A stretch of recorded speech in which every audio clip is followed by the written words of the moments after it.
Olivier সবসময় সন্দেহ ছিল যে তার স্বামীর একটা সম্পর্ক ছিল। একদিন তিনি তাকে একটি রেস্তোরাঁয় ফলো করেন।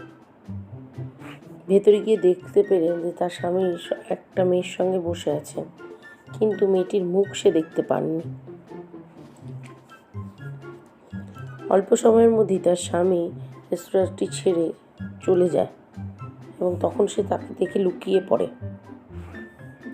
আবার রেস্তোরাঁটির ভেতরে গিয়ে অলিভিয়া যখন স্বামীর সাথে দেখা হয়েছে এমন 3টে মেয়েকে দেখতে পায়। এই 3টে মেয়ের দিকে তাকিয়ে আপনি বলতে পারবেন যে অলিভিয়ার স্বামী কার সাথে দেখা করতে এসেছিল? এ, বি না সি, কোনজন?